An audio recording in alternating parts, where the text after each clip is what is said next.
It's the same thing that was 7 days ago. Yeah, no, it's just like a soap opera. You can Well, go that's right the back thing. to Is where you turn left on off. it, you expect to watch a 1 hour news program, and it's the same thing. Every subject, every story is coronavirus.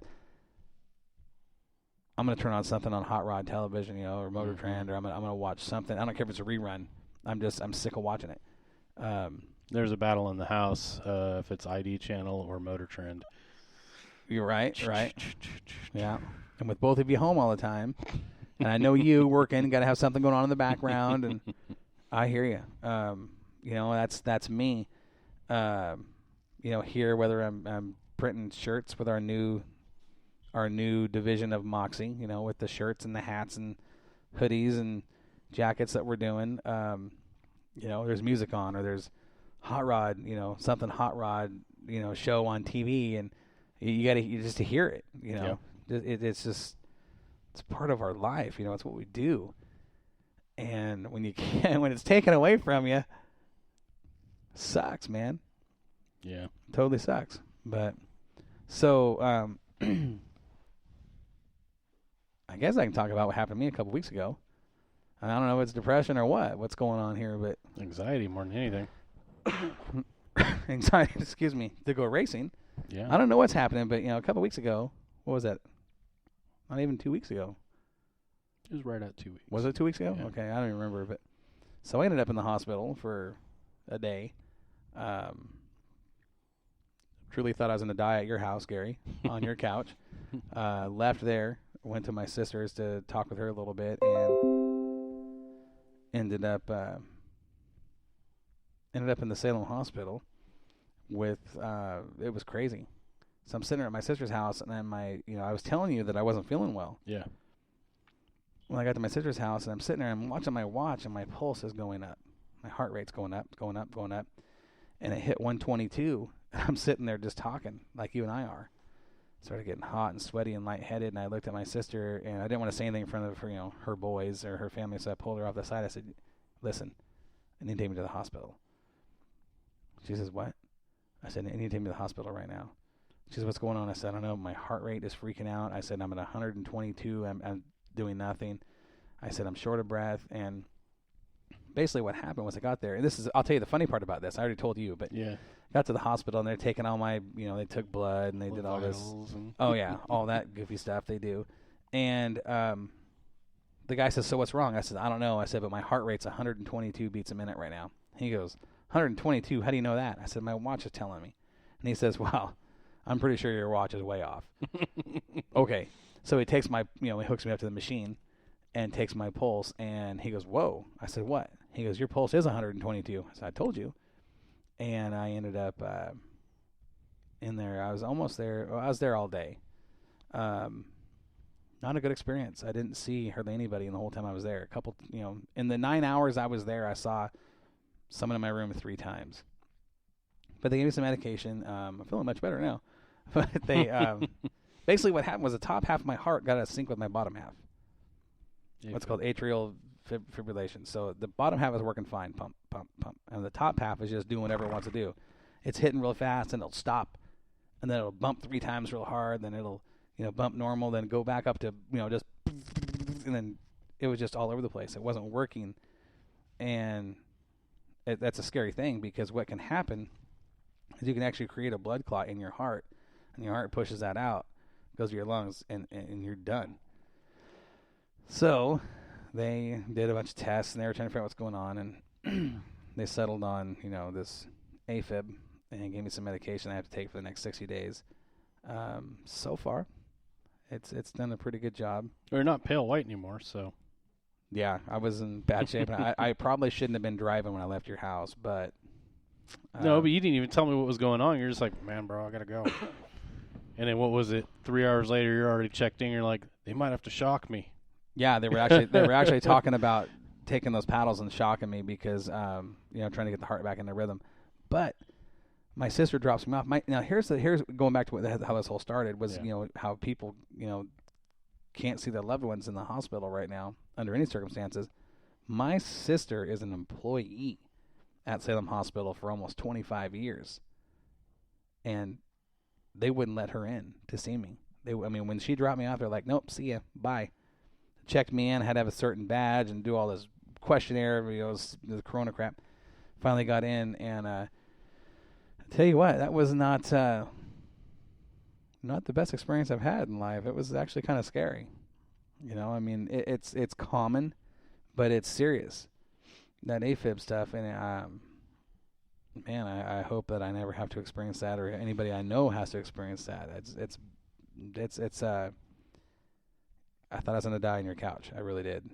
When I could feel my pulse through my entire body, I mean, it was like boom, boom, boom. I feel my pulse through my entire body. I'm thinking, what is going on? And short of breath, and I was, man, I get back to regular life. I gotta get back to the track and get the crew together, and the road trips back and forth, and I don't know. Yeah, there's no real good release anymore because all the good stuff that's out there that you'd normally go do is closed. You can't even go hiking in a park anymore. Nope, can't go to the Oregon coast. No. Nothing. Everything is shut down. Yeah. So what is there to do? So to keep myself occupied, I'm either tinkering with my car or my bikes, doing projects around the house, getting caught up on stuff. I mean, that's all you can really do, but then again, I got to think, good thing the weather's still kind of crappy out. Well, yeah. What did we do? We got so bored today. You and I jumped in your truck and took a drive. Yeah. Ended up at Left Coast, of all places, and hanging out with Jeremy Shank yeah. Checking out his inventory, and he got a huge shipment of parts. I don't know what they were, but UPS girl was working her tail off bringing those parts in today. She's like, is this all you got, or is there more? Do I need to come back? Or? Yeah. And then, Jeremy has several boxes going out, and she goes, is this all you have? And Jeremy says, do you want more? Pretty good sense of humor, but, man, it's just, we ended up at Left Coast just to, try to get some kind of normalcy and hanging out with Jeremy, which I think it was, kind of welcome. Jeremy sitting there by himself with nobody out and about, and, we talked racing, talked about old times, and did some laughing and joking, and if you can't laugh and joke when you're hanging out with a Shank boy, whether it's Mike or Jeremy, you're probably dead. They're characters. They're good people, and that was just fun. Just to get out and hang out a little bit. But Zach Nelson says they're supposed to have a kid next weekend. They're literally letting my wife and I in, and that's it. You're lucky they're letting you in. Yeah, I'm telling you that right now. From my experience I had, I mean, well, their birthing center must be further away from all the other activities. Yeah, Zach says right here in New York, they're only having the mother. That's it, no one else. I mean, can you imagine your wife and her giving birth and you can't be there next to her? I mean, that's screwed up is what that is. Who's going to cut the umbilical cord? I know. That's the doctor. I know it. Terrible. Ryan Nelson, he says, Zach, let me deliver your baby. Those Nelson dudes are nuttier than squirrel poop, man.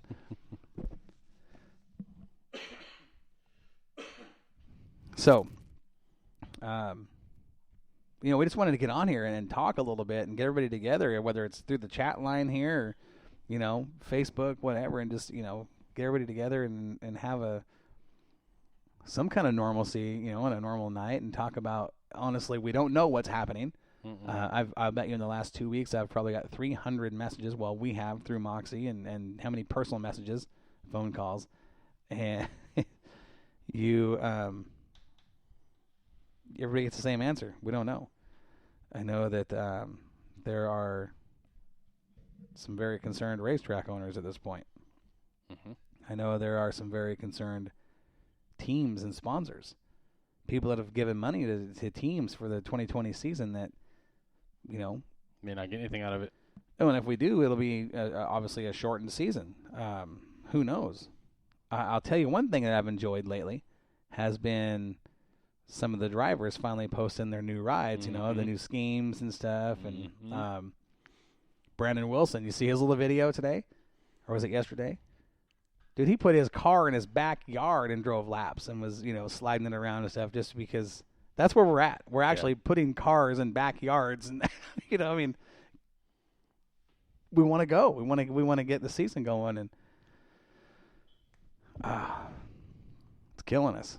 Yeah. It's killing us. I mean, I'm not into the iRacing thing. I can't watch cartoon racing. I can't watch NASCAR.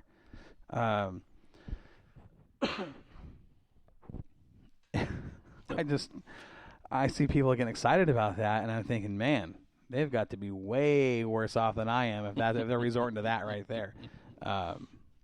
Remember that game I'd play on the drive down and back? I had that yes, on your dirt phone. tracking game, and so I did a post and had a few people private message me. It's like, what are you doing this what do they call that? The iRacing or the online racing, or whatever? And I'm like, no. I can't do it. Here's the thing. I just read an article a few days ago, and Danica Patrick, of all people, finally said something that I agreed with. She finally said something I agreed with what she said. Was, they were asking about iRacing and her returning to NASCAR and IndyCars, and she says, no, she says, I'm done. She says, I'm done racing. I don't have any plans to return. She says, I'm not ruling it out, but I don't have any plans on it.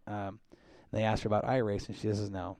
She says, I can't do that. She says, I've been on the best simulators there is, with the big 180-degree screens and like the full, like the realest of the real, multi-million-dollar setups. And she says, I can't get into them. She says, there's no feel. You don't feel it in your butt, and you don't feel it in the pedals and the wheel. There's some tension there and stuff. She says, but you don't feel it. And I said, that's why I can't play video games. I can't play a racing game because it's you guys think I'm crazy out here in these carts when we're racing them, but I'm swinging my hips around and using my hips to drive the car, and I'm feeling everything the car's doing. You don't get that with video games, and to me, it's stupid. I can't do it. I can't get into it. I don't know if a lot of people know or not, but it's legal to take a race car on the street. Did I share that with you? It is, actually, yeah. For a certain distance. We got to find some neighborhood block parties. I lived on a loop growing up, and it was about a half-mile loop. That'd be all right with me. And you know what? We had 7 or 8 different racers that lived in our neighborhood, because we only lived 2 miles away from Eugene Speedway. Mm-hmm. And I remember every Friday night, Saturday morning, those guys would be racing down the street. And neighbors would actually take their cars off the street so they could see the race cars come flying through. Okay, what's... Brett Endicott so far has the comment of the night, talking about Danica Patrick not being able to feel the video games and how she couldn't get into them. Brett Endicott says she couldn't feel it in a real car. I have to agree 100%. She wrecked more race car than any driver I've ever seen in my life. The only reason she was there was she had a GoDaddy, a big sponsor, and she brought money to the team. She was a marketing tool.